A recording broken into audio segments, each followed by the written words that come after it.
Hello welcome to online अड्डा for study inspired for learning. दोस्तों स्वागत है आप सभी का ऑनलाइन अड्डा फॉर स्टडी यूट्यूब चैनल पर। इस वीडियो में हम बात कर रहे हैं एक बड़ी और लेटेस्ट अपडेट के बारे में जो कि संबंधित है बीएड करने वाले अभ्यर्थियों के लिए। बीएड करने वाले अभ्यर्थियों के लिए बड़ी खबर सामने निकल कर आ रही है, जहां पर बीएड छात्रों का इंतजार समाप्त हुआ है।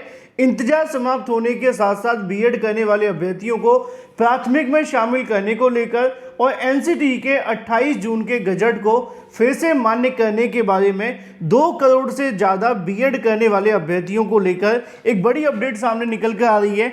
डिटेल में बात करेंगे, चैनल को सब्सक्राइब करके बेल आइकन को दबा लें और वीडियो को लाइक कर दें, जिससे कि आपको रियल ऑथेंटिक जानकारी ऑनलाइन अड्डा फॉर स्टडी यूट्यूब चैनल के माध्यम से मिलती रहे। सीधे शुरुआत करते हैं मुद्दे की, और सबसे बड़ा मुद्दा है बीएड वर्सेस बीटीसी मामले को लेकर। जब से बीएड और बीटीसी को लेकर सुप्रीम कोर्ट ऑफ इंडिया ने अपना फैसला सुनाया है, उसके बाद से बीएड करने वाले अभ्यर्थी तमाम अलग अलग प्रकार के प्रयास कर रहे हैं कि उनको प्राथमिक में सम्मिलित कर लिया जाए। चाहे वो अगर बात की जाए मंत्री विधायक सांसद तक उनकी मांगों को पहुंचाना हो, या इन बीएड करने वाले अभ्यर्थियों को लेकर हाई कोर्ट से लेकर सुप्रीम कोर्ट तक अलग अलग याचिकाएं दाखिल करके नई शिक्षक भर्ती के में बीएड करने वाले अभ्यर्थियों को शामिल करना।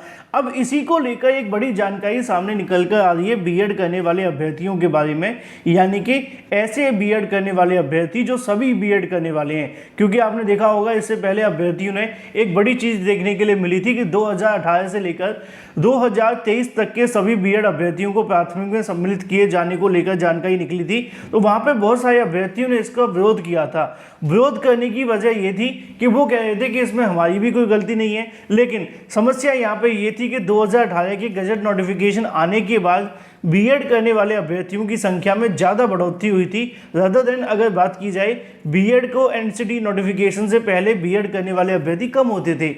अब यहाँ पे एक बड़ी अपडेट फिर से सामने निकल कर आ रही है, और ये है फिर से बीएड को प्राथमिक में शामिल करने के लिए। और ये सभी अभ्यर्थियों की बात की जा रही है, जितने भी बीएड करने वाले अभ्यर्थी अभी भी प्राथमिक शिक्षक भर्ती के लिए एलिजिबल हैं एज के आधार पर, उन सभी को लेकर।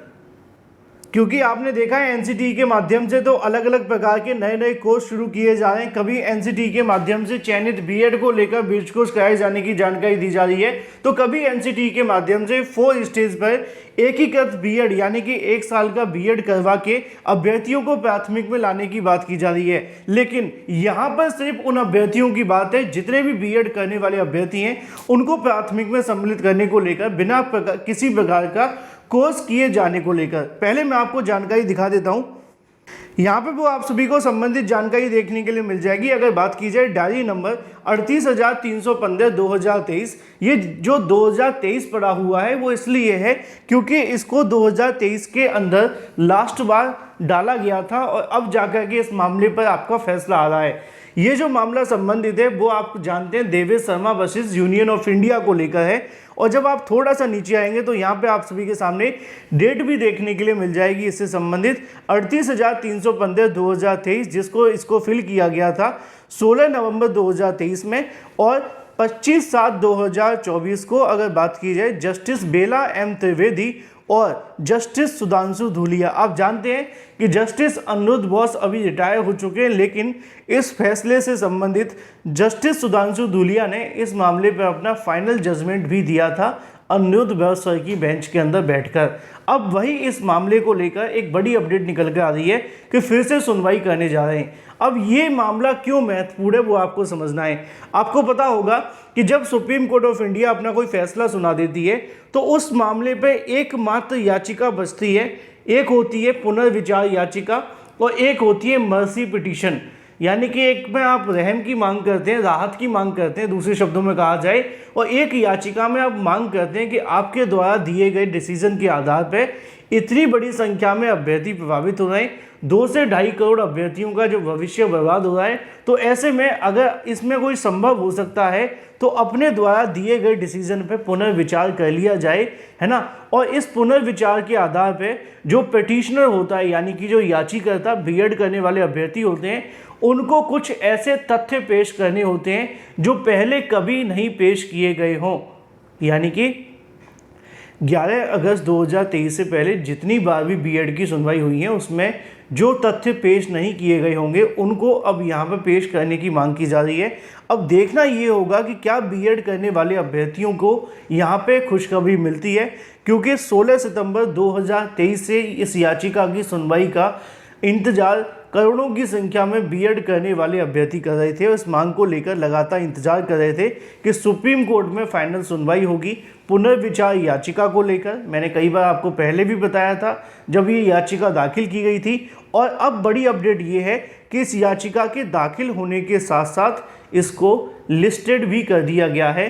25/7/2024 यानी कि कल की तारीख में इस मामले पर बेला एम त्रिवेदी और जस्टिस सुधांशु धूलिया जी मामले की सुनवाई करेंगे। कॉज लिस्ट में ये मामला 1002वें नंबर पर लगा हुआ है, थोड़ा सा नीचे, लेकिन सुप्रीम कोर्ट में ज़्यादातर सभी केसेस की सुनवाई हो जाती है। ऐसा बहुत कम होता है कि केस लिस्टेड हो और उसका नंबर ही ना आ पाए अगर कोई बड़ा मामला लिस्टेड ना हो तो ऐसे में कल इस मामले पे फाइनल हियरिंग आपको देखने के लिए मिलेगी। और मैं एक बात पूरे तरीके से क्लियर कर दूं कि इसमें एक ही सुनवाई में मामला फैसला हो जाएगा। यहाँ पे ऐसा नहीं है कि 2, 3, 4, 5, 6, 7, 8 सुनवाइयाँ चलेंगी, क्योंकि ये पुनर्विचार याचिका है।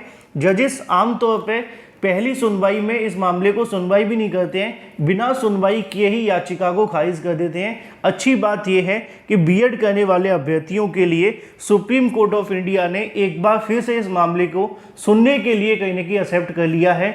अब देखना ये होगा कि जब कल की तारीख में बीएड करने वाले अभ्यर्थी बहस करेंगे तो कौन से वो नए तथ्य रखे जाते हैं। आपने देखा होगा मुकुल रोहतगी जो होते थे, क्या नाम था उनका, तुषार मेहता जब बीएड का पक्ष रखते थे तो निश्चित तौर पे बीएड करने वाले अभ्यर्थियों को राहत मिलती थी। अब देखना यह है कि क्या वो उनकी तरफ से बहस करने आते हैं या हमेशा की तरह बीएड के वकीलों के माध्यम से ही इस मामले पर अपनी बहस की जाएगी और बीएड करने वाले अभ्यर्थियों को राहत मिलेगी।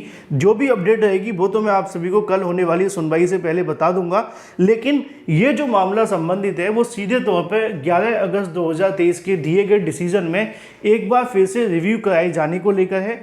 अगर ऐसा होता है, मैं नहीं चाहता कि ऐसा हो, लेकिन अगर रिव्यू खारिज हो जाता है तो उसके बाद में सुप्रीम कोर्ट के इस फैसले को चैलेंज करने के लिए, चुनौती देने के लिए कोई और दूसरा रास्ता नहीं बचेगा। इसके बाद एक क्यूरेटिव पिटीशन कह सकते हैं या मर्सी पिटीशन आप कह सकते हैं, जिसमें फिर अंतरिम कोई राहत मांगी जा सकती है कि कोई फैसले के आधार पर जो करोड़ों बीएड करने वाले अभ्यर्थी हैं, क्या अगर सुप्रीम कोर्ट उनको कोई राहत देना चाहे तो दे दे। लेकिन ये एक अंतिम उपाय है रिव्यू पिटीशन को लेकर। इसके बाद इस मामले पर दोबारा चैलेंज नहीं किया जाएगा। तो कल का दिन बहुत बड़ा है, बाकी बीएड और बीटीसी करने वाले दोनों ही अभ्यर्थियों के लिए है, क्योंकि बीटीसी करने वाले अभ्यर्थी नहीं चाहते हैं सम्मिलित करें, लेकिन दिक्कत इसमें बीएड करने वाले अभ्यर्थियों के लिए ये है कि उनका इसमें कोई दोष नहीं है। सरकार और एनसीटी के बनाए गए नियमों के आधार पर उनको बर्बाद किया जा रहा है। जो भी अपडेट रहेगी मैं आप सभी को दे दूंगा। कल इस मामले पर होने वाली सुनवाई काफ़ी महत्वपूर्ण है। Thank you for watching this video.